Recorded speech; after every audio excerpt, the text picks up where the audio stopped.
Hey guys, tonight we are not just visiting one moment in history, but embarking on a long, unfortunate career.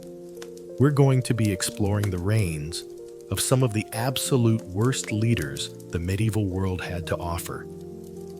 Forget inspirational speeches and noble quests.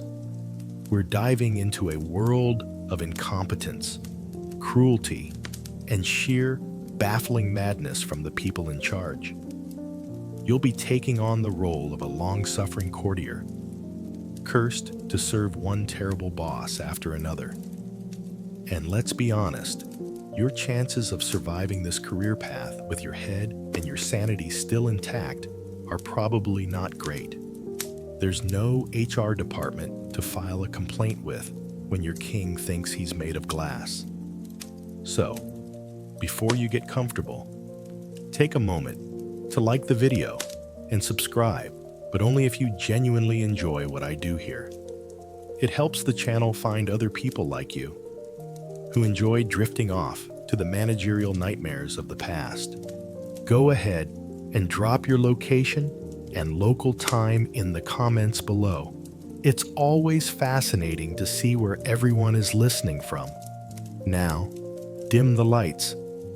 Maybe turn on a fan for that soft background hum, and let's ease into tonight's journey together. Your career begins here, in the early years of the 13th century, in a damp, drafty castle somewhere in the English countryside. The year is not important, because the dampness is eternal. It's a physical presence that seeps from the thick stone walls, making the tapestries on them feel perpetually clammy. The air is a mix of wood smoke from the great hall's central hearth, the smell of wet dogs sleeping on the rush-covered floor, and the faint, greasy aroma of roasting meat from the kitchens. This is the scent of power. It's not as glamorous as you might have imagined. You are a young scribe, newly attached to the royal court. Your job is to follow the king, listen to his proclamations, and record his life and his laws for posterity.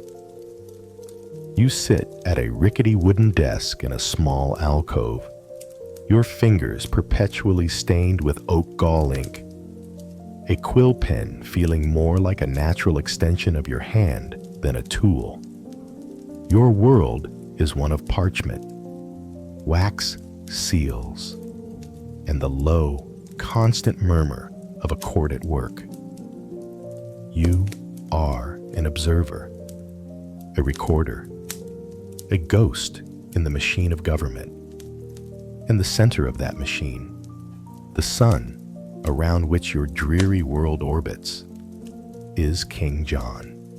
John is not the cackling, thumb-sucking lion from the storybooks.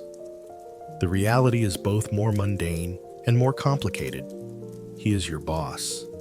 He is a man of nervous, restless energy, with sharp, intelligent eyes that seem to miss nothing and trust no one. He is prone to sudden, terrifying fits of rage over the smallest perceived slight, a miscalculated account, a poorly worded petition. But he can also deploy a devastating charm when he wants something. You have seen him flatter a powerful baron into granting a loan 1 hour, and then sentence a lesser knight to starvation in a dungeon the next. His moods are the weather of the court. You all watch him constantly, trying to predict if a storm is coming. What strikes you most about him is his obsession with the details of administration. While other kings might concern themselves only with war and grand strategy, John delights in the minutiae. He personally inspects the royal accounts. He dictates letters and charters until your hand aches. He is, you think, the ultimate micromanager. This obsession is most apparent in the court's constant, restless movement. John never stays in one place for long. Every few weeks, the entire royal household packs up and moves to another of his castles. And this is where you encounter one of the great logistical nightmares of your life, and a peculiar detail of John's reign. You are not just moving a few people. You are moving the entire government of England. You have to help supervise the packing of chests filled with charters, law books, and the records of the exchequer. You watch as servants carefully crate the king's personal treasury, the jewels, the golden goblets, the silver plates, and most famously, you have to ensure that the king's own bathtub, a large wooden cask, is loaded onto a sturdy wagon for the journey. The king's personal comfort and the machinery of his administration travel with him everywhere. It's a massive baggage train, a rolling capital city, and it speaks volumes about John's character. He trusts no one and nothing to be out of his immediate sight and control. The very act of governance feels transient, a frantic roadshow rumbling through the muddy lanes of England. But while John is expertly counting his silver spoons and making sure his bath gets packed, a disaster is unfolding across the channel. This is the great central conflict of his reign, a fact of history that will define him forever. His father, Henry II, and his famous brother, Richard the Lionheart, had built a vast empire, holding not just England, but huge, wealthy territories in France, Normandy, Anjou, Maine, Touraine. John inherited it all, and now he is losing it. You are not on the battlefields. You experience the slow-motion catastrophe through the written word. It is your job to read the dispatches that arrive by frantic messengers, their ships having barely outrun the French. The news is always bad. The French king, Philip II, is a patient, cunning, and relentless opponent. He outmaneuvers John's generals. He besieges and captures castle after castle. The names of ancient Norman towns, places that have been under English control for generations, are now preceded by the dreadful words, "has fallen to the French." You read these letters aloud to the king in his private chambers. You watch the color drain from his face, replaced by a blotchy, furious red. He doesn't accept responsibility. He blames his barons for their cowardice. He blames his generals for their incompetence. He blames the weather, the saints, the phases of the moon. He paces the room, his fists clenched, his mind already spinning, trying to figure out how to raise more money to fund another doomed campaign. This is where the king's administrative genius becomes a tool of his own destruction. He uses his deep knowledge of the law and feudal obligations to squeeze every last silver penny from the country. He levies scutage, a tax paid by knights to avoid military service, at an unprecedented rate. He invents new fines and fees. He seizes the lands of barons who fall out of his favor. The parchments you prepare are no longer simple charters. They are instruments of extortion. And with every wax seal you affix, you can feel the resentment in the kingdom growing. In the hallways of the castles, a new nickname for the king begins to circulate, whispered at first, then spoken with a kind of bitter pride. They call him John Lackland. He came to the throne with no lands of his own, unlike his brothers, and now he is losing the vast lands he was given. The name sticks. It has the cruel, simple ring of truth. As you chronicle this slow, relentless failure, you begin to wonder about the king's true nature. This is a question that historians will argue over for 800 years. Was John truly an incompetent, arrogant fool? A petty tyrant who squandered a magnificent inheritance through his own personal failings? Or was he, perhaps, a reasonably capable administrator, dealt an impossible hand? Was he simply unlucky to be matched against a political genius like Philip II, and to inherit a group of powerful, rebellious barons who were just waiting for an excuse to defy the crown? You see both sides. You see him in the evenings, hunched over his account books, his mind sharp and focused, a man who understands the machinery of his kingdom better than anyone. And then you see him the next day, flying into a paranoid rage and alienating a powerful earl over a trivial matter of court etiquette. He is a brilliant accountant for a business that is going bankrupt. He is meticulously arranging the deck chairs on a sinking ship. A dark, modern thought flits through your mind. Your job is to write the minutes for a board meeting where the CEO is furiously blaming the sales team while the company's headquarters are actively on fire. Life in his court is a constant exercise in anxiety. You learn to make yourself small, to be an unobtrusive piece of furniture. You learn to write in a neutral, emotionless prose, recording the king's most disastrous decisions without a hint of commentary.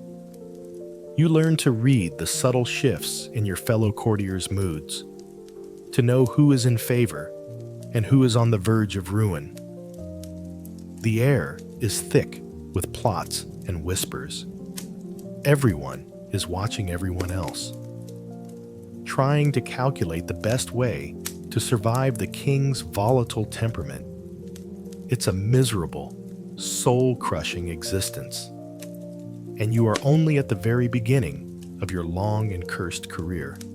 The chapter of your life dedicated to King John reaches its dismal climax one evening in the castle at Winchester. A messenger arrives, mud-spattered and exhausted. He carries the final, devastating news. The city of Rouen, the ancient capital of Normandy, the heart of their continental possessions, has fallen to the French.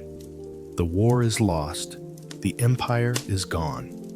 You are in the room when the news is delivered. The king stands very still for a moment, his face white. The assembled lords and knights stare at the floor, at the ceiling, anywhere but at their defeated king. Then, John lets out a guttural roar of pure fury. He picks up a silver goblet full of wine and hurls it against the stone wall, where it clatters to the ground, leaving a dark red stain that looks like blood. He begins to shout, not words, but incoherent sounds of rage, pacing the room like a caged animal. No one moves. No one speaks. You sit at your small desk in the corner, your quill frozen over the parchment. Your job is to record the events of the day. And as you watch your furious, defeated, landless king rage against his own failure, you dip your quill in the ink pot and begin to write in your neat, clear, passionless script. Today, word came from Normandy. Your time in the service of King John ends as it was always going to, in a mire of failure and recrimination. The ink on the Magna Carta is barely dry before he disavows it, plunging the kingdom into a brutal civil war.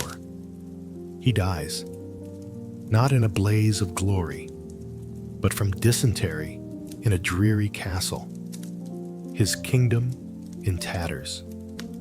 His legacy a cautionary tale. Your service to him is complete. You close your eyes in the damp chill of an English monastery. The scent of beeswax and regret in the air. You open them under a hot, unforgiving sun. The world has changed.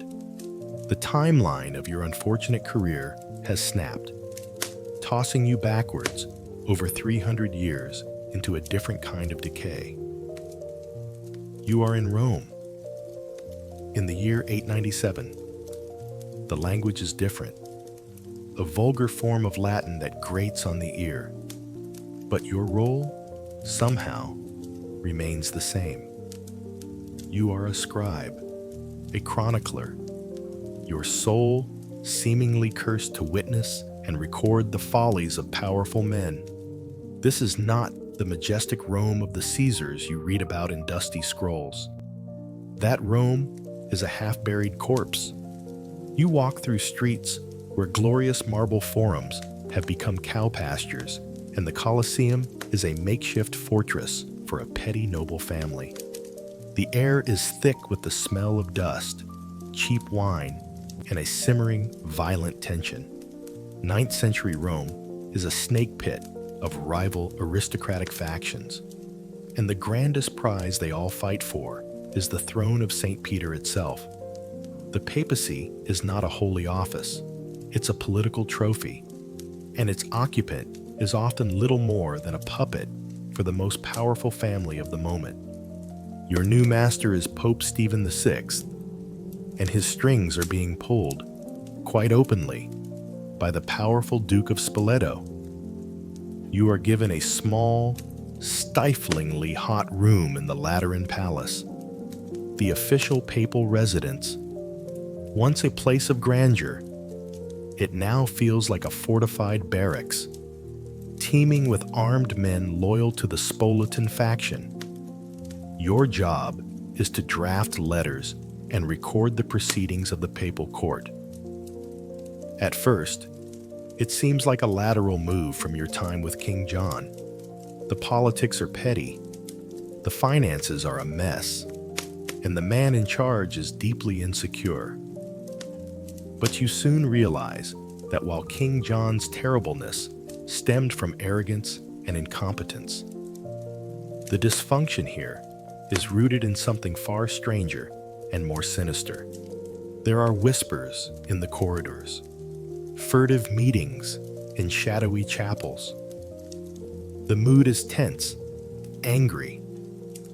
All the talk revolves around one man, Pope Formosus, Stephen's predecessor, who has been peacefully interred in his papal tomb for the past 7 months. Formosus, you learn, was an enemy of the Spoletans. He had allied himself with a rival emperor, a German named Arnulf, and had crowned him Holy Roman Emperor right here in Rome. A direct challenge to the Spoletan claim to control central Italy. Now, with Formosus dead and their man Stephen on the throne, the Spoletans are demanding revenge. They don't just want to undo Formosus's political acts, they want to annihilate his very memory, to retroactively erase him from history. You hear the plan being hatched in hushed, angry tones. They will put Formosus on trial. At first, you assume it's a metaphor, a show trial in absentia. You saw King John bend the law to his will, but this seems beyond the pale. How can you try a dead man? But the whispers grow more literal, more insistent. They are not talking about trying his legacy. They are talking about trying him. You try to understand the mind of your new boss, Pope Stephen. You watch him as he paces his chambers, his face pale with sweat, his eyes darting about nervously. Is this his idea? Is he so consumed with personal hatred for his predecessor that it has driven him to this madness? Or is he merely a terrified puppet, a weak man caught in the gears of a political machine he cannot control, forced by his Spolitan masters to perform this grotesque act to secure his own fragile position? Historians will debate this for centuries, weighing the politics against the pathology. For you, sitting in the corner with your inkpot and parchment, the distinction feels terrifyingly academic. Madman or puppet, the result is the same. The orders are given. The grave of Pope Formosus is to be opened. The day of the trial arrives. The great basilica of Saint John Lateran, the mother church of all Christendom, is filled with the clergy of Rome. Bishops, priests, and cardinals are all assembled, their faces a mixture of fear, morbid curiosity, and sullen compliance. They know this is a sham, a brutal display of Spolitan power, but no one dares to object. You take your place at a small table to the side, your task to create the official record of the proceedings. The absurdity of your job has reached a new pinnacle. You were once the chronicler of political failure. Now, you are the stenographer for a horror show. The air in the basilica is heavy with the scent of old stone and too much incense, a cloying sweetness that fails to mask a deeper tension. Then, the great doors swing open, and a collective gasp ripples through the crowd. The defendant has arrived. The papal guards, their faces grim, carry in a chair. Propped up on this makeshift throne is the body of Pope Formosus. It has been 7 months since his death. The sight is a waking nightmare. The body is bloated and discolored, the skin a mottled patchwork of gray and purple. The process of decay has been horribly interrupted. They have dressed the corpse in the full, magnificent vestments of the papacy. A rich, embroidered chasuble is draped over its swollen torso, and the papal tiara, a heavy crown of silver and gold, is perched precariously on its decaying head. The smell hits you then, a wave of sweet, profound corruption that the thickest clouds of incense cannot conquer. It is the smell of the grave, brought into the house of God. They place the throne directly opposite Pope Stephen VI, who is seated on his own, much grander papal throne. The living pope, trembling with what seems to be a mixture of rage and terror, stares at the dead one, and the trial begins. "You, Formosus?" Stephen screams, his voice echoing in the cavernous basilica. "You who did usurp the universal Roman see in your ambition. Why did you do so?" The corpse, naturally, does not answer. Its head, heavy with decay, lolls to one side. Its jaw is slack. Its eyes are empty sockets. "Answer the charges," Stephen shrieks, his face contorted. This is the most surreal moment of all. A young deacon, his face as white as a sheet, is forced to stand behind the corpse's throne. He is to be the voice of the defendant. When Stephen asks a question, the terrified deacon, his voice trembling, must provide the answers, speaking on behalf of a rotting body. "I am accused," the deacon stammers from behind the chair, "of ambition." The farcical trial grinds on. Stephen levels accusation after accusation. That Formosus had been bishop of another city, Porto, and that transferring to become Bishop of Rome was against canon law. That he had committed perjury, that he had conspired with enemies of the papacy to each charge. The corpse sits in silent, stinking judgment, while the deacon behind it offers weak, pre-written defenses. You, the scribe, write it all down. Your quill scratches across the parchment, your hand moving automatically. You record the questions of the living pope and the answers of the dead one. You note the date, the location, the list of attendees. You are creating a document of pure, unadulterated madness. And your only defense against the horror of it is the mundane professionalism of your task. It's almost funny. You think in a moment of dark, hysterical clarity. King John would have at least appreciated the detailed record keeping. Finally, the inevitable verdict is reached. The dead Pope Formosus is found guilty on all charges. All of his acts, his ordinations, his decrees are declared null and void. But that is not enough for the vengeful Spolatans.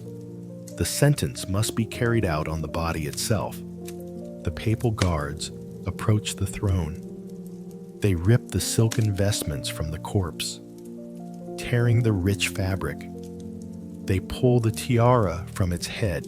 Then, one of the guards takes a knife and, with a few quick, brutal movements, hacks off the 3 fingers of the right hand, the index, middle, and ring fingers that Formosus would have used to give blessings. The severed digits, gray and swollen, fall to the marble floor with a soft, wet thud. The trial is over. The mutilated corpse is dragged from its throne, out of the basilica, and through the streets of Rome, where a mob, loyal to the Spolatans, cheers and curses it. Its final destination is the Tiber River, where it is unceremoniously thrown into the muddy water. You are left sitting at your desk in the vast, now empty basilica. The air is still thick with the ghost of the corpse and the lingering smoke of the incense. Your parchment is filled with the neat, orderly record of this grotesque event. You look down at your work, the official account of the Synodus Horrenda, the Cadaver Synod. You think back to your service with King John.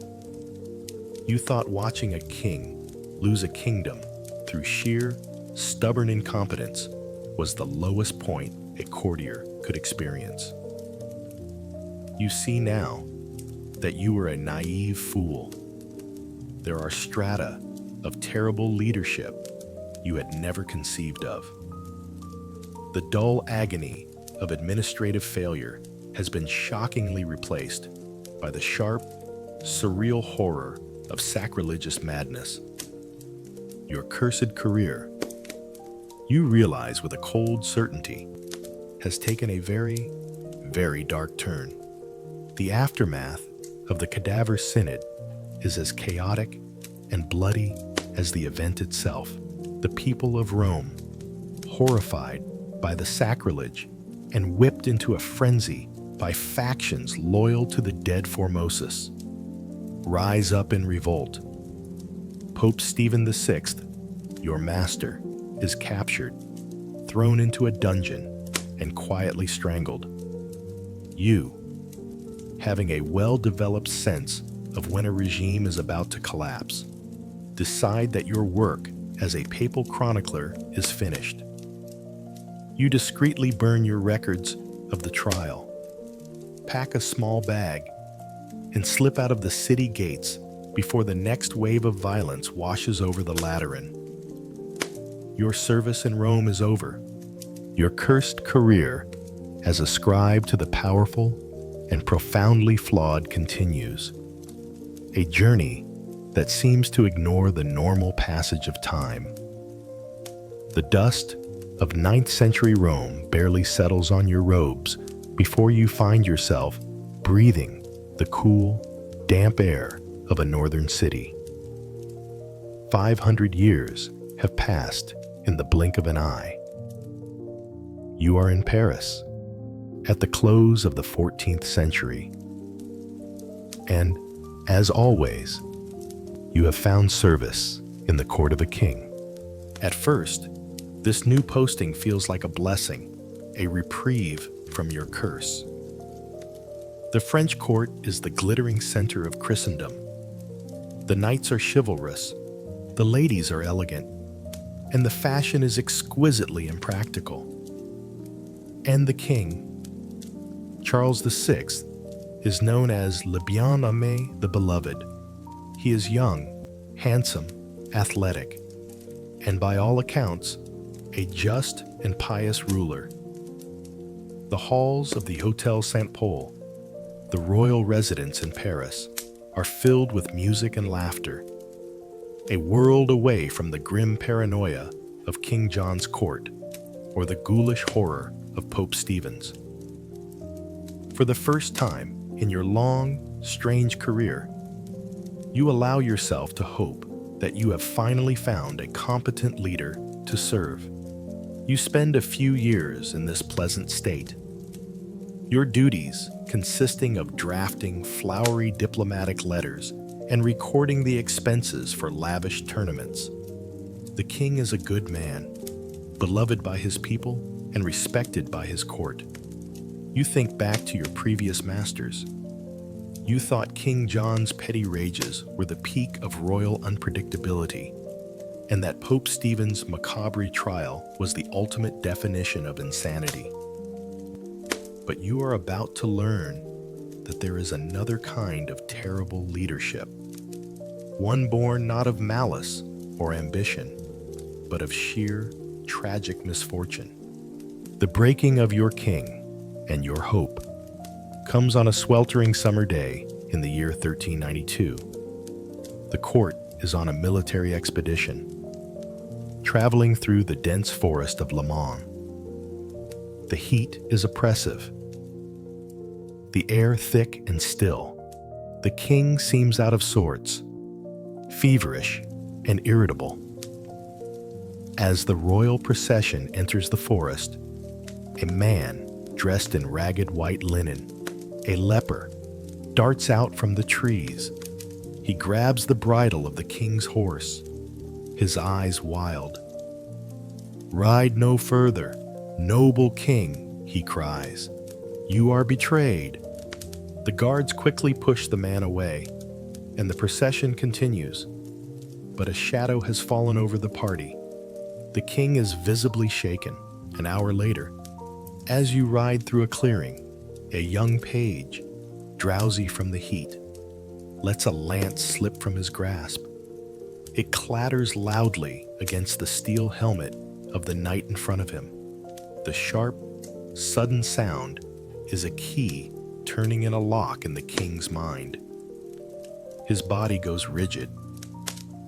His eyes, moments before merely tired, are now wide with a terrifying, animalistic fury. He lets out a blood-curdling scream that is not human.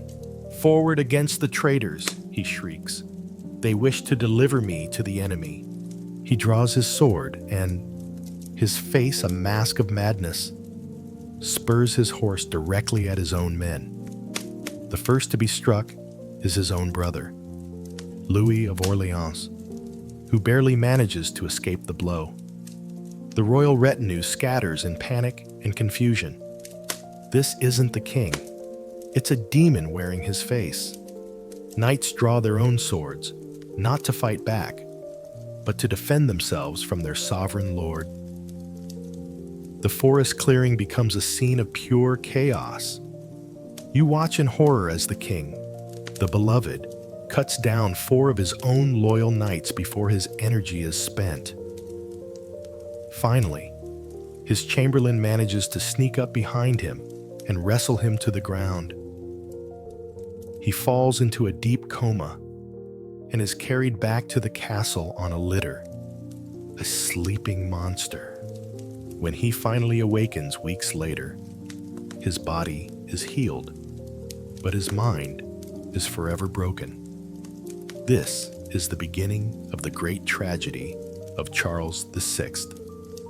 For the rest of his long reign, he will be plagued by recurring bouts of severe psychosis, interspersed with periods of relative lucidity. The government of France, locked in the middle of the 100 Years' War with England, is now at the mercy of its king's shattered mind. Your job as a court scribe changes dramatically. You are no longer recording chivalric deeds, but the sad, strange symptoms of your king's illness. And one delusion, in particular, comes to define his affliction. It is a strange, sad, and obscure detail of his madness. The king believes he is made of glass. During these episodes, he is terrified of being touched. He shuffles through the cold, drafty halls of the palace, his eyes wide with fear, warning courtiers to keep their distance lest they bump into him and cause him to shatter into 1,000 pieces. He will sit motionless in his chambers for hours, refusing to move, convinced that any sudden motion will break him. To comfort him, to give his fragile body a sense of structure, you watch as the royal tailors are ordered to sew thin, reinforcing iron rods into the linings of his robes. You must learn a new court etiquette, one based on the logic of a madman. You speak in hushed tones. You walk around him in wide, slow circles.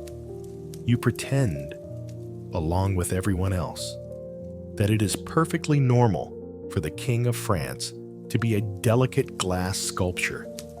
It is a heartbreaking, absurd performance. Trying to run a kingdom under these conditions is, you think, like trying to conduct an important meeting in an office where the CEO is convinced he's a priceless vase and might crack if you talk too loud. His lucid periods are almost crueler. The king will awaken one morning, his mind clear, and be horrified to learn what has happened. He weeps for the knights he killed in the forest. He apologizes to his wife, Isabeau, whom he does not recognize during his episodes.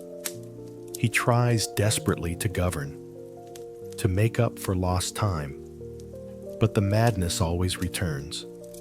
A dark cloud on the horizon of his mind. Historians and medical experts of the future will pore over the chronicles you and others are now writing, debating the exact nature of Charles's illness. From the detailed, if unscientific, descriptions of his symptoms, they will venture diagnoses. Was it schizophrenia, with its attendant paranoia and hallucinations? Was it a severe form of bipolar disorder, with its dramatic swings between manic energy and depressive stupor? Some will even suggest rare genetic diseases like porphyria, which can have neurological effects. But in your time, the royal physicians have no such framework. They whisper of an imbalance of the humors, hotness in the brain, and they try their useless remedies of herbs and bleedings for you and the rest of France. The precise diagnosis is irrelevant. The result is the same. The ship of state is captainless, drifting aimlessly in a storm. This power vacuum is a catastrophe for the kingdom. The king's powerful relatives, chiefly his uncle, the ambitious Duke of Burgundy, and his brother, the Duke of Orleans, begin a ruthless struggle for control. The court, once a place of celebration, becomes a nest of bitter, warring factions. The government is paralyzed. Decrees are issued and then countermanded a week later when the king has a lucid day. The English, seeing the chaos across the channel, begin to stir, their ambitions reawakened. You now spend your days recording the bitter arguments of the royal council, the thinly veiled threats between the dukes, and the ever more desperate reports from the provinces. The country is falling apart. Taxes go uncollected. Law and order break down. The people of Paris, starving and overtaxed, begin to riot. One cold winter evening, you are working late in the Hotel St. Paul. The palace is quiet. The king is in the grip of another episode. You see him from a distance, shuffling down a long, torch-lit corridor. He is wrapped in his heavy, iron-reinforced robes, a fragile glass man in a world of stone and steel. He is muttering to himself, lost in his own private, shattered world. From outside the palace walls, you can hear the faint, angry roar of a Parisian mob. They are protesting a new tax, a tax levied to fight a war against the English that France is in no condition to wage. You look at your mad, tragic king, and you reflect on the terrible leaders you have served. King John was undone by his own arrogance and incompetence. Pope Stephen was a monster of grotesque, theatrical cruelty. But this is different. This is a special kind of agony. Charles is not an evil man. He is a good man whose mind has betrayed him, and in so doing, has betrayed his entire kingdom. The danger he represents comes not from his strength, but from his weakness. And as you listen to the mob outside and watch your fragile king shuffle into the darkness, you feel a profound sense of doom. Across the water, a new and determined English king. Henry V is building an army. He has his eyes on the French crown, and he knows that its current wearer is made of glass. Your time in the French court ends not with a whimper, but with the deafening roar of English arrows. The madness of King Charles VI created a vacuum that an ambitious English king, Henry V, was only too happy to fill. The disaster at the Battle of Agincourt is a death blow to French chivalry, and the kingdom, torn apart by its warring dukes, collapses. Your service at the glittering, tragic court of the Glass King is over. You close your eyes for what feels like the last time on the smoldering fields of a conquered France. You awaken to the scent of salt and spices, and the sight of sunlight glinting on a dome of pure gold. Your cursed career as a chronicler of failure has flung you backwards in time again. 200 years before your service to Charles, to the year 82. You are in the greatest city in the Christian world, Constantinople, the capital of the Byzantine Empire. The city is a sensory overload. It is a river of humanity, a chaotic flood of Greek nobles in fine silk, richly perfumed ladies, shaven-headed monks in dark robes, fur-clad traders from the Rus, and turbaned merchants from Persia. The air in the marketplace is thick with the smells of cinnamon, cloves, incense, roasting fish, and the sweat of 1 million people packed onto a peninsula of marble and gold. After the cold, damp castles of England and France, this city feels impossibly alive, sophisticated, and ancient. You have found a position, as you always do, as a Latin scribe within the vast, labyrinthine confines of the great palace, a sprawling complex of halls, gardens, and churches that overlooks the sparkling waters of the Bosporus. But beneath the glittering surface of this magnificent city, you sense a deep and bitter rottenness. The emperor has recently died, leaving his young son, Alexios II, on the throne. The true power lies with the boy's mother, the Empress Regent Maria of Antioch, and she is deeply, profoundly hated. She is a Latin, a Westerner, a French princess by birth, and the Greek populace sees her as a foreign poison in the heart of their empire. They resent her favoritism towards the thousands of other Latins, mostly merchants from Venice, Genoa, and Pisa, who have come to dominate the city's commerce, growing rich while the native Byzantines feel like second-class citizens in their own capital. The tension is a low hum beneath the daily chaos of the city, a political fever that is steadily rising. Into this powder keg walks the man who will light the fuse. His name is Andronikos Komnenos.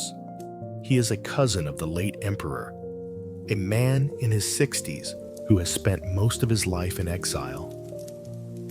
He is a living legend, a man whose life story sounds like something from an epic poem. And he is, you must admit, the most charismatic man you have ever seen. He is still strikingly handsome, tall and athletic despite his age, with a charm that can captivate a room. You hear the whispers about his scandalous past, his notorious love affairs, including a famous one with his own beautiful niece, the Princess Theodora. He is a romantic hero, a rebel, and a rogue.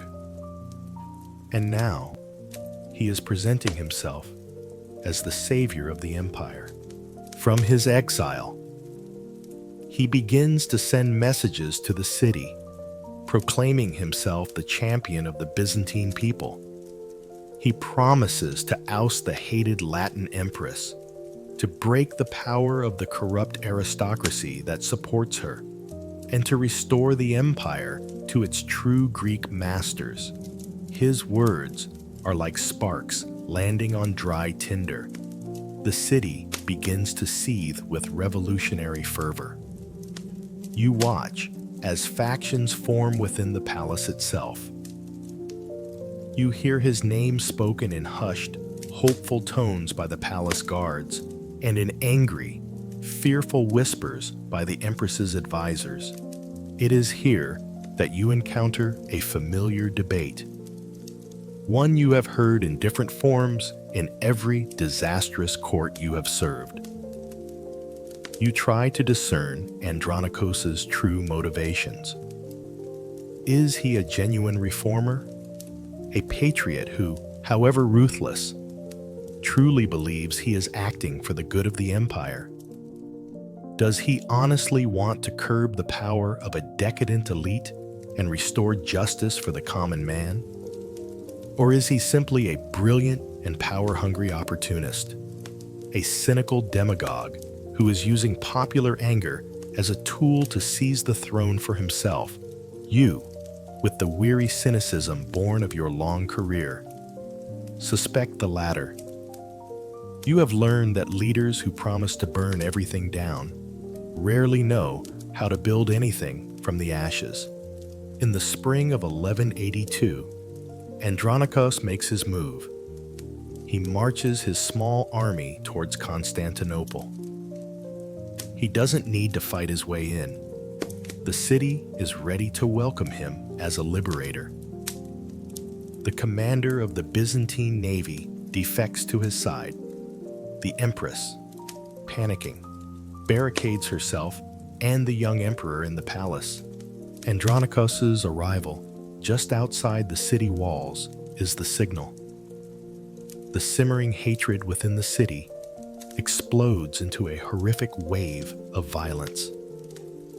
This is the infamous Massacre of the Latins. You are a Latin yourself, a Westerner, and you are now a target. You bar the door of your small chamber in the palace complex and listen as the city you thought was so sophisticated descends into barbarism. You do not see the violence directly, but you hear it. You hear the roar of the mob, a sound like a great, hungry beast. You hear the splintering of doors as the Greek citizenry, joined by the imperial soldiers who have switched their allegiance, storms the Latin quarter. You hear the screams, the high, thin screams of terror and pain, sounds that will haunt your sleep for years. You smell the smoke as the wooden houses and warehouses of the Venetian and Genoese merchants are put to the torch. The mob spares no one. Men, women, children, even the sick in the Latin hospital are butchered in the streets. Priests are killed at their altars. It is a city turning on itself, a horrific, bloody purge, fueled by years of resentment and expertly ignited by Andronikos's rhetoric. You huddle in your room, praying that the mob does not turn its attention to the palace itself, and you realize that the charming reformer has cleared his path to the throne on a river of innocent blood. When the violence finally subsides days later, the Latin presence in the city has been effectively annihilated. Andronikos enters the city in triumph. Hailed as a hero, he quickly takes control. He forces the young Emperor Alexios to sign the death warrant for his own mother, the Empress Maria, who is strangled in her cell. He then has himself crowned co-emperor, and a few months later, he completes his coup. The boy emperor Alexios II is himself strangled with a bowstring, and Andronikos III Komnenos becomes the sole ruler of the Byzantine Empire. His reign begins, as promised, with sweeping reforms. He attacks the corrupt and powerful aristocratic families who had dominated the empire for a century. He ends the practice of selling public offices. He cleans up the tax system. For a brief moment, it seems as if his brutal methods might actually be for the good of the common people. But the mask of the reformer soon slips to reveal the face of a paranoid tyrant. His attacks on the aristocracy become a full-blown reign of terror.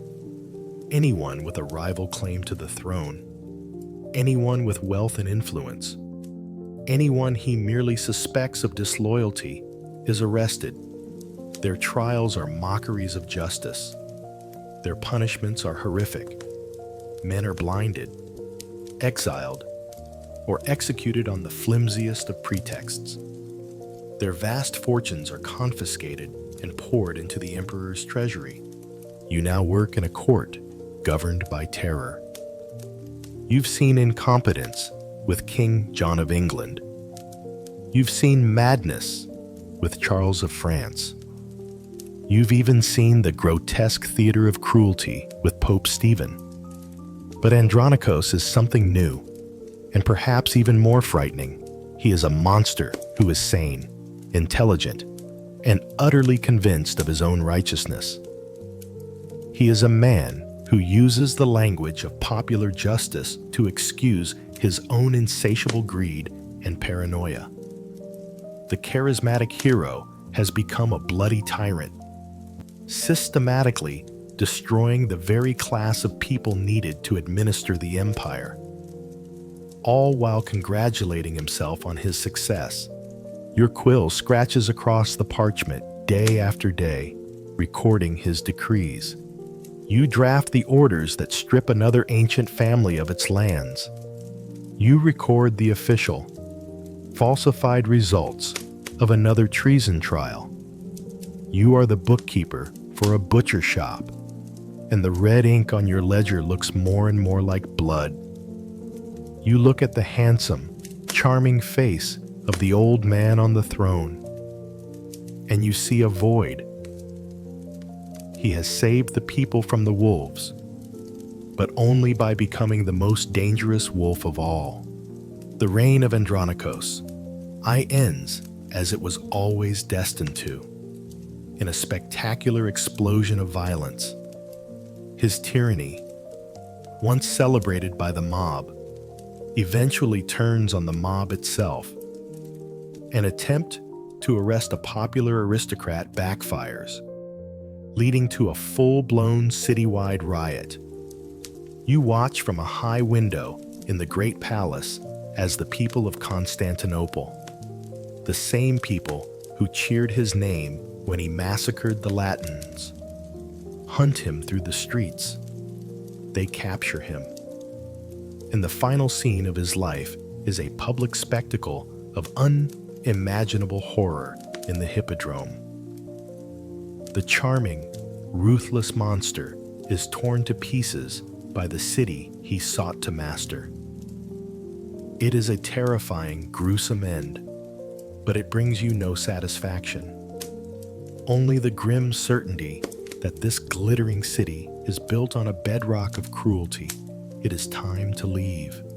Your cursed existence as a wandering scribe plucks you from the chaos of a collapsing Byzantium and sets you down again, a century and a half earlier, in a city that is the rival and peer of Constantinople, Cairo, the magnificent capital of the Fatimid Caliphate in the year 1001. The shift is jarring. The cool, salt-scented air of the Bosporus is replaced by the dry, baking heat of the desert. The sound of church bells is replaced by the melodic, pervasive call to prayer that echoes from the minarets of 1,000 mosques. You find yourself in a city of stunning architecture, bustling bazaars, and a vibrant intellectual life centered around the great library, the Dar al-Hikmah, or House of Wisdom. You, with your knowledge of Latin and Greek, and your familiarity with the strange ways of the Franks, are an oddity, a curiosity, which makes you useful. You secure a minor position within the vast, sprawling bureaucracy of the caliph's court, a translator and clerk for matters involving the Christian world. Your new master is the 6th Fatimid Caliph, a young man who has recently come of age, named Al-Hakim Bi'amr Allah, the ruler by God's command. At first, he seems a welcome, if intense, change. After the naked ambition of Andronikos, the tragic madness of Charles, and the sniveling incompetence of John, Al-Hakim appears to be a man of principle. He is ascetic, dressing in simple woolen robes. He is pious, spending long nights in prayer.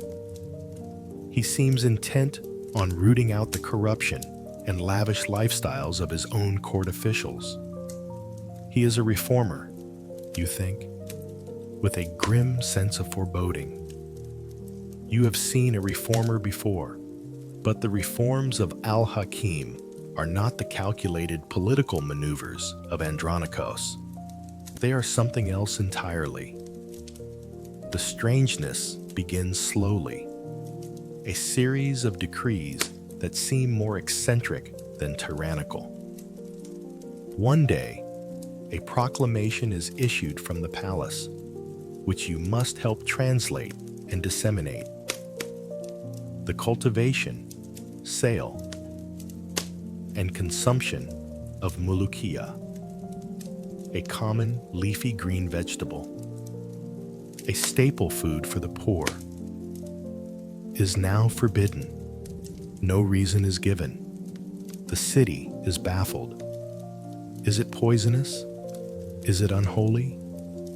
The whispers say the caliph dislikes it because it was a favorite dish of a rival caliph from a previous dynasty.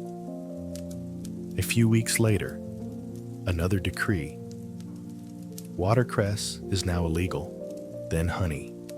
You, as a scribe, dutifully record these pronouncements, your quill scratching out laws that make no sense. The city adapts with a grumble. But then the edicts become more intrusive, more severe. The caliph, a strict adherent to his Ismaili faith, bans all the festivals and public celebrations of other religions. Then he bans wine, which is not unexpected, but he enforces the ban with a terrifying zeal. You watch from your window as his soldiers smash thousands of clay amphorae, sending rivers of forbidden wine running through the dusty streets. The sweet smell of fermented grapes hangs over the city for days, a perfume of enforced piety. Then the prohibitions take a turn for the truly bizarre. The caliph bans the game of chess. No one knows why. Perhaps he considers it a frivolous distraction from prayer. Perhaps he lost a game once. With Al-Hakim, you are learning. There is often no discernible logic. Then comes one of the strangest decrees of all. He outlaws the manufacture and sale of women's shoes. The stated reason is to uphold modesty, but the practical effect is to place all the women of Cairo under a form of house arrest. Without proper shoes, they cannot walk the city's rough streets. They are confined to their homes, their world shrinking to the size of their own courtyards. Your work becomes a surreal exercise in drafting the architecture of a madman's whims. You reflect that King John's punitive taxes were at least predictable. You knew what he wanted money. Andronikos's purges had a twisted, paranoid logic. He wanted to eliminate his rivals. Al-Hakim's cruelty is the cruelty of pure caprice. You never know what commonplace comfort of life will be declared a crime tomorrow. It is, you think, like living in a house where the owner is constantly rewriting the laws of physics. The courtiers around you are terrified. They try to make sense of their ruler, to anticipate his next whim. This is a question that historians, reading your chronicles and others, will wrestle with forever. Was Al-Hakim genuinely insane? A man whose mind was slowly fracturing under the pressure of absolute power? Was he a radical, puritanical religious reformer, attempting to scour society clean of all he perceived as impure? No matter the human cost, or some whisper, was he a brilliant and shrewd politician of the highest order, deliberately using these eccentric and shocking decrees to keep everyone his viziers, his generals, his subjects perpetually off balance, afraid and unable to form any coherent opposition against him? Was his madness a method? You look at the caliph during his public audiences, his eyes burning with a cold, intense fire, and you have no idea what the answer is. All you know is that you are afraid. The caliph's reign takes its darkest turn in the year 1009. The news arrives in Cairo by caravan from the north, and it sends a shockwave through the city and across the entire world. Al-Hakim, in his role as ruler of Jerusalem, has ordered the complete and utter demolition of the Church of the Holy Sepulchre, the holiest site in all of Christendom. The church believed to be built on the very site of Christ's crucifixion and tomb is to be torn down to its foundations.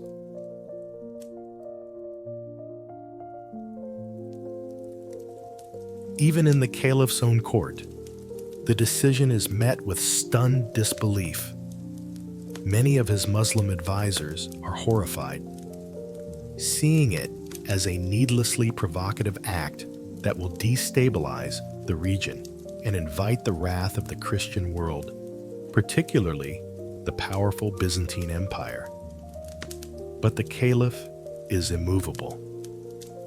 For you, a man born and raised in the Christian West, the news is a personal terror. It is a confirmation that you are serving a man who is not just an eccentric, but a fanatic, a man whose seemingly random whims can curdle into acts of world-shaking destruction. The demolition is carried out with ruthless efficiency. The great basilica is leveled. The tomb itself is hacked away until nothing remains but bedrock. The news spreads to Europe, where it causes outrage and horror, planting one of the seeds that will, in a few decades, blossom into the violence of the First Crusade.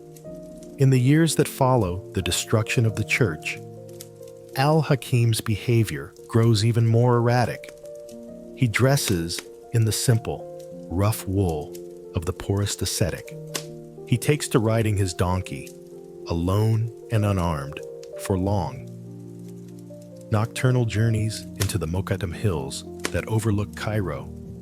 He dismisses his servants, shuns the comforts of his palace, and speaks in cryptic, prophetic utterances. He seems to be erasing the boundary between himself and the divine. Then comes the final, most baffling act of his reign. On a winter night, in the year 1021, the caliph mounts his donkey and rides out toward the hills, as he has done hundreds of times before. But this time, he does not return. Days pass.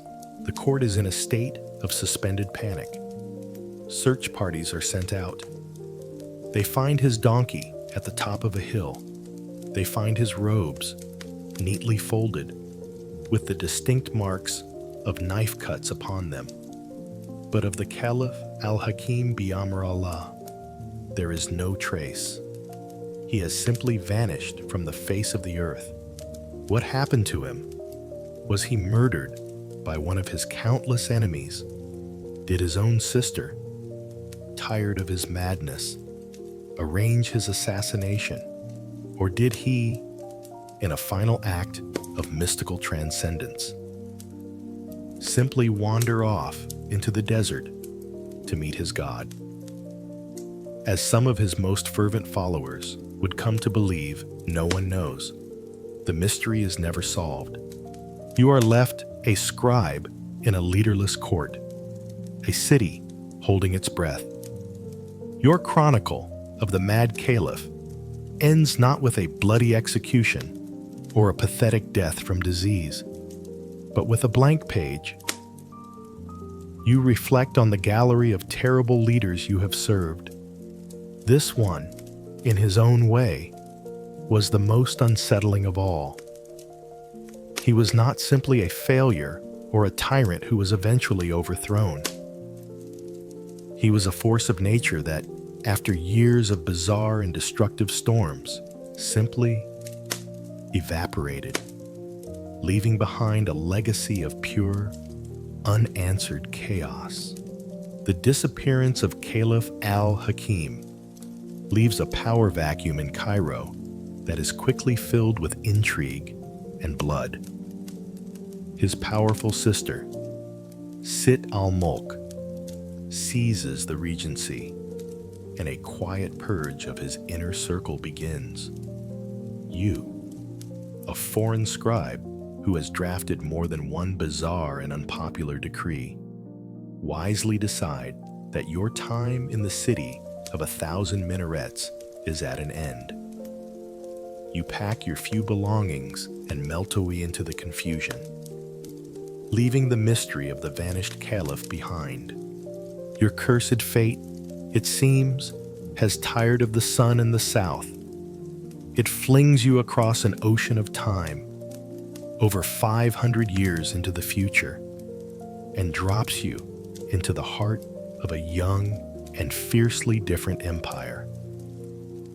You are in Moscow, in the middle of the 16th century.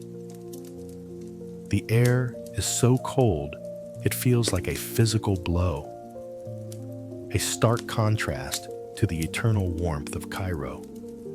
The city is a fortress of wood and stone, dominated by the imposing red walls of the Kremlin.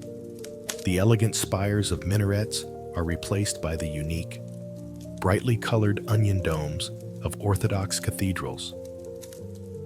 The fluid Arabic script you had mastered is gone, replaced by the blocky, alien letters of Cyrillic. But your skills, as always, are transferable. You find a humble post as a clerk and translator in the sprawling bureaucracy of the Grand Prince of Muscovy, a young man named Ivan IV Vasilyevich. And for a while, it seems your luck has finally turned. The young Ivan is a marvel. He is fiercely intelligent, deeply pious, and full of a restless, reforming energy. He is crowned not just Grand Prince, but the first Tsar of all the Russias, a title filled with imperial ambition. He introduces a new, comprehensive legal code, streamlines the military, and even convenes an assembly of the estates, the Zemsky Sobor, to give a voice to all classes of society. He is a nation builder, a visionary. He is also, by all accounts, deeply in love with his wife, the gentle and beloved Tsaritsa, Anastasia Romanovna. Serving in his court, you feel a sense of stability and purpose you haven't felt since the earliest, hopeful days of Charles VI's reign in France. The Russian court is grim and formal, lacking the flair of Paris or the sophistication of Constantinople, but it is orderly, and the Tsar, it seems, is a genuinely good man. The good years do not last. The turning point, the moment the light begins to go out in your new master, comes in the summer of 1560. The Tsaritsa Anastasia falls ill with a mysterious sickness, and, after weeks of suffering, she dies. The Tsar's grief is a terrible thing to behold. It is not the quiet sorrow of a normal man, but a tectonic, soul-shattering cataclysm. And in the fertile ground of his grief, the seeds of a deep and terrifying paranoia begin to grow. Ivan becomes utterly convinced that Anastasia did not die of natural causes. He believes she was poisoned. And he knows exactly who to blame: the boyars, the ancient, powerful, and landed aristocracy of Russia, whom he has always seen as rivals to his absolute authority. You watch the transformation with a familiar sense of dread. The intelligent, reforming Tsar begins to disappear, replaced by a suspicious, vengeful, and increasingly erratic man. This is the great question of Ivan's reign, a puzzle that historians will debate for centuries. Was it truly the death of his beloved wife that shattered his mind and turned him into a monster? Was he a man with a pre-existing mental instability, a darkness that was simply unleashed by his grief, or, as some of the more cynical whispers in the court suggest, Was he a brilliant and ruthless politician who cynically used his wife's death as the perfect pretext to launch a war against the nobility that he had been planning all along? You don't know the truth. You only see the result. You see a man remaking himself into a tyrant, and you see a kingdom holding its breath, waiting for the terror to begin. It begins in the winter of 1564 with a piece of high political theater that is both terrifying and bizarre. One day, Ivan, along with his family and his personal treasury, simply abandons Moscow. He moves to a fortified monastery outside the city and sends 2 letters back to the capital. The first, addressed to the clergy, accuses the boyars of treason, corruption, and of being responsible for the ills of the kingdom. The second letter, read aloud to the common people in the public squares, assures them that the Tsar has no anger towards them. It is a masterful, devious political stroke. The boyars are terrified, left leaderless in a city whose populace now blames them for the Tsar's departure. The people of Moscow panic. They beg their priests and boyars to go to the Tsar and implore him to return. A delegation travels to the monastery. Ivan agrees to take back his throne, but only on 2 conditions. First, that he be given the absolute right to punish traitors and wrongdoers by his own judgment, without interference from the church or the boyar council. Second, that he be allowed to create a new territory within Russia, a personal domain to be ruled directly by him alone. This new domain will be called the Oprichnina. The terrified delegation agrees.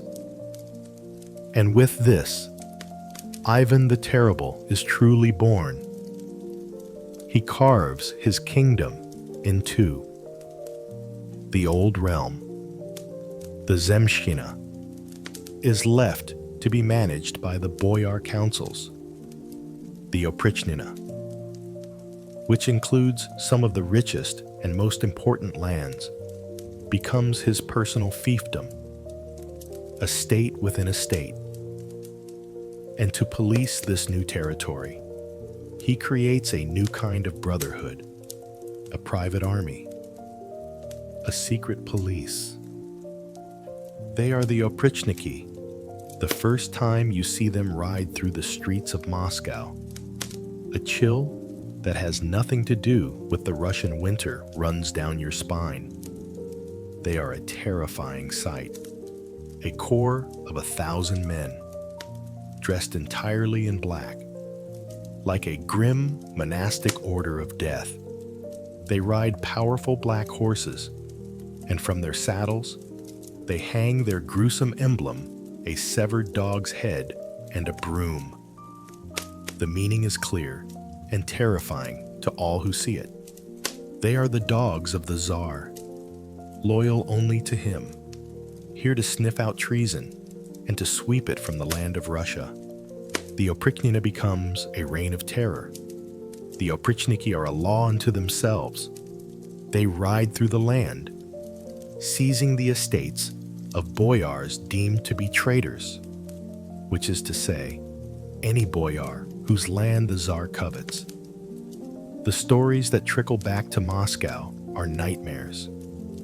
Families are arrested in the middle of the night. Men are tortured in the dungeons of Ivan's new, grim fortress. Public executions become a form of political theater. The sack of the great city of Novgorod is a particular horror. A 2-week orgy of violence where thousands are killed on Ivan's suspicion that the city was plotting to join his enemies. The court you serve is no longer a place of order. It is a place of abject, silent fear. You have served in courts governed by incompetence, madness, and cruelty. But this is something new. This is systematized terror, wielded by a leader who justifies it with the language of national security and righteous vengeance. Just when you think the Tsar's rule cannot get any stranger, he stages his masterpiece of political absurdity. In 1575, in an act that baffles everyone, Ivan IV abdicates the throne. He declares that he is a lowly sinner, unworthy of the title of Tsar. He then names a minor, baptized Tartar prince, a puppet named Simeon Bek-Bulatovich, as the new Grand Prince of all Russia. Ivan himself takes on the humble title of Ivan of Moscow, a simple boyar. Your job as a scribe descends into the surreal. You must now draft official decrees from the new Grand Prince Simeon, a man who is clearly terrified and has no actual power, in which he grants lands and titles to his humble servant. Ivan of Moscow, you watch as Ivan performs his role with gusto, bowing before the puppet Tsar in public, writing him groveling letters, all while continuing to wield absolute power from behind the scenes. It is a terrifying farce designed for one purpose: to completely humiliate the ancient, prideful boyar families. It shows them that titles are meaningless, that birthright is nothing, that the only true power in Russia flows from Ivan himself, even when he doesn't officially hold the crown. It is the political genius of a madman, combining the theatrical absurdity of Pope Stephen's trial with the capricious cruelty of Al-Hakim's decrees. After a year of this charade, Ivan grows bored. He dismisses Simeon, sending him off to a provincial estate, and takes back his title as Tsar, as everyone knew he would. You are left in this chilling court, your chronicles now filled with the records of state-sponsored terror and bizarre political psychodrama. You realize that your current master is perhaps the most terrifying yet. He has combined the worst traits of all the leaders you have served. He has the explosive rage of King John, the cold, calculating paranoia of Andronikos, and the baffling, theatrical unpredictability of Al-Hakim. He has synthesized them into a uniquely Russian brand of tyranny, one that is pious, brutal, brilliant, and utterly, terrifyingly mad. Your service in the court of Ivan the Terrible ends as his life does, in a storm of paranoia and regret. He dies in 1584, leaving behind a country hollowed out by his terror and a succession crisis that will soon plunge Russia into the chaos of the time of troubles. You, the weary scribe who has chronicled his descent into madness, watch as the great bell of Moscow tolls for the dead Tsar. You close your eyes in the frigid, oppressive air of the Kremlin, and for the last time, your cursed fate flings you through time and space. You awaken not in a court, but in a cloud of dust on a vast, sun-scorched plain. The air is searingly hot. You are no longer a respected, if terrified, court scribe. Your role has been downgraded for this final, terrible chapter of your career. You are a captive, a literate man of indeterminate origin, swept up in the endless baggage train of a conquering army. You are now the property of the army's lord, the Amir Timur, known to the terrified West as Tamerlane. Your new master is unlike any ruler you have ever served. He is not a king, born to a throne he could lose, like John, or a pope who schemed for power, Like Stephen, he is a self-made warlord from a minor Turco-Mongol tribe, a man who built an empire from nothing but his own ferocious ambition and unparalleled military genius. He is an old man now, lame in his right leg and with a withered right arm from old battle wounds. But his presence is more commanding than any emperor in their full regalia. He possesses an unnerving stillness, and his eyes, deep set in his weathered face, hold a cold, intelligent light that seems to calculate the weight of cities and the value of men's lives at a glance. You quickly learn that he is a man of shocking, profound contradictions. He is a devout Muslim who halts his campaigns to pray 5 times a day. Yet he will order massacres on a scale that would make the most bloodthirsty pagan shudder. He is an illiterate man who cannot read or write. Yet he loves to have histories and poetry read aloud to him for hours on end. And he is a brilliant, ruthless debater of theology and law. It is from your position as a captive scribe, occasionally called upon to read from a captured Christian text or draft a letter to a European envoy, that you witness the full scope of his terrible greatness, and you hear the eternal debate whispered in the tents of his generals and the scholars he keeps. Was he merely a scourge of God, as his victims called him, a bloodthirsty barbarian who delighted in cruelty for its own sake? Or was he a brilliant military strategist in the mold of Genghis Khan, a man who understood that calculated, overwhelming terror was the most efficient tool of empire building, a way to ensure that a city, once conquered, would never dare to rebel again? Your life is now a blur of constant motion, following the hoofbeats of his army as it carves a bloody path across Asia. His method of conquest is brutally, terrifyingly simple. His army, a marvel of discipline and logistics, arrives before the walls of a great and ancient city, perhaps the Persian jewel of Isfahan, or the wealthy Sultanate of Delhi, or the ancient city of Baghdad itself. He offers terms: surrender unconditionally, pay a ruinous tribute, and submit to his rule. If the city accepts, its life is spared, though its spirit is broken. Timur's men will systematically strip the city of its greatest assets.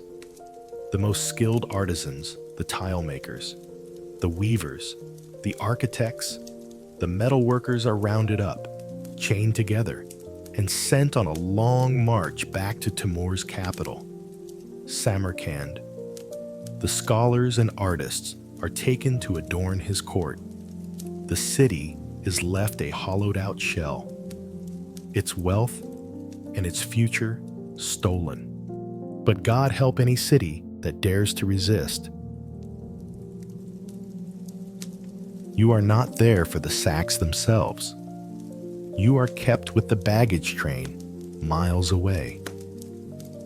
But you see the aftermath. You see the columns of smoke on the horizon that blot out the sun for days.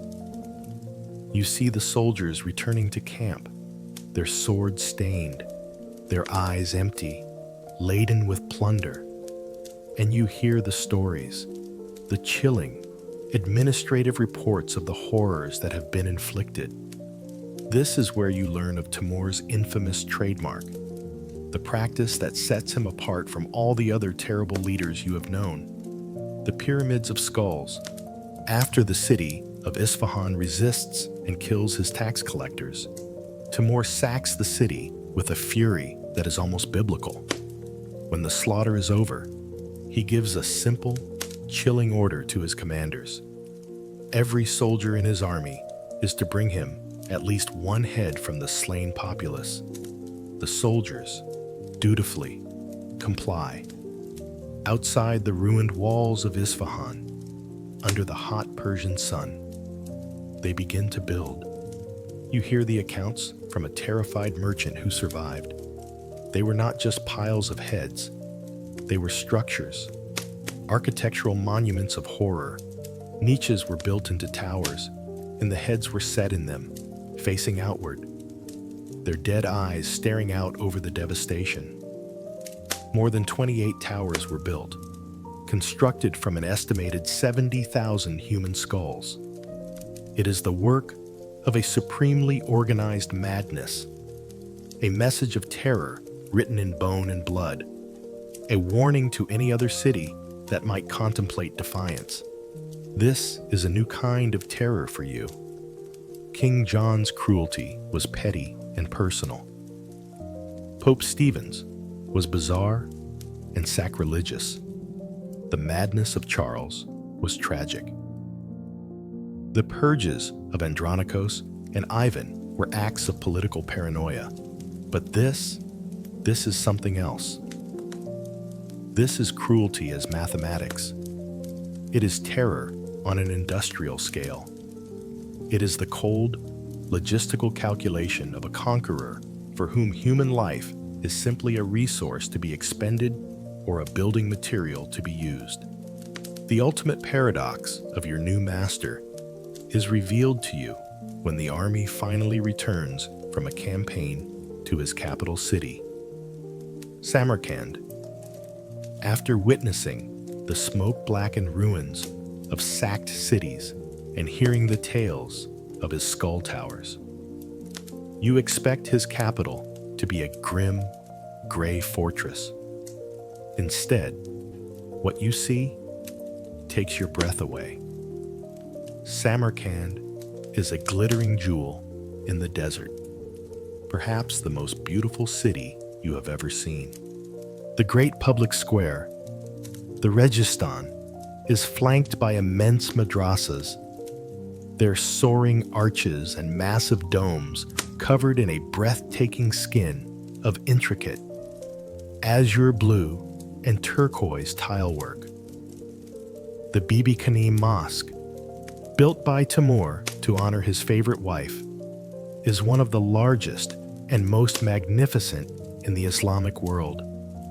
Its great dome described as being rivaled only by the Dome of Heaven. The city is a masterpiece of art and architecture, and as you stare at this impossible beauty, the chilling realization dawns on you. This city is built by ghosts. Every perfect tile, every soaring arch, every stroke of calligraphy was created by a captive. The men who built this paradise are the same men you saw being marched away in chains from the cities Timur had conquered and bled dry. He is a man who destroys civilization in one place to build a monument to his own glory in another. He is a cultural black hole, sucking the light and life from the world around him to feed the glittering star of his own capital. This shocking contrast, this fusion of unimaginable brutality and exquisite artistic patronage, is the very essence of Timur. You live out your final years in Samarkand, an old man now, a forgotten scribe in a city of stolen beauty. Your long, terrible career is at its end.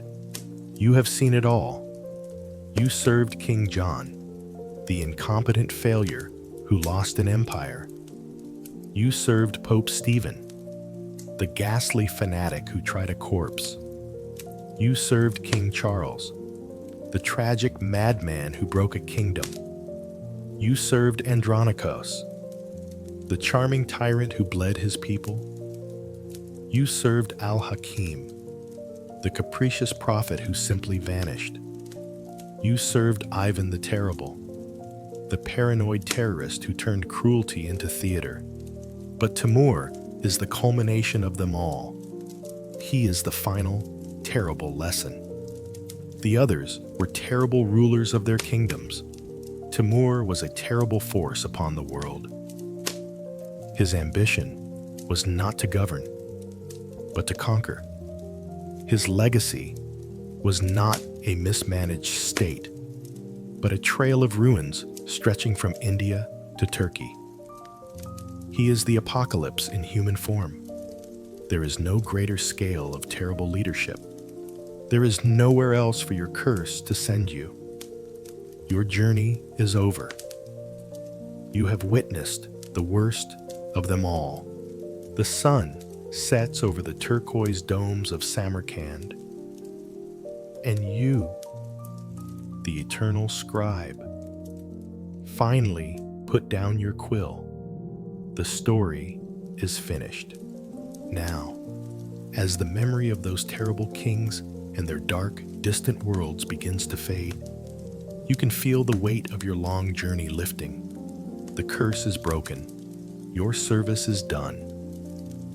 Let the image of the glittering, haunted city of Samarkand dissolve like a mirage in the desert heat. Let the echoes of history, the clang of swords, the whispers of terrified courtiers, the scratching of your own quill on ancient parchment soften into a gentle, quiet hum. You are no longer the scribe. You are no longer the witness.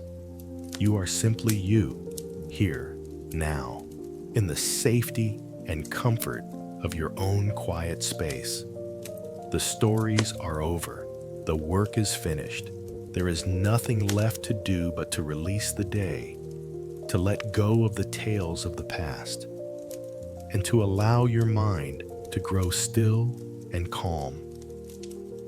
Feel the gentle pull of sleep, a quiet tide drawing you away from all the noise and struggle into a place of deep, peaceful, and well-earned rest.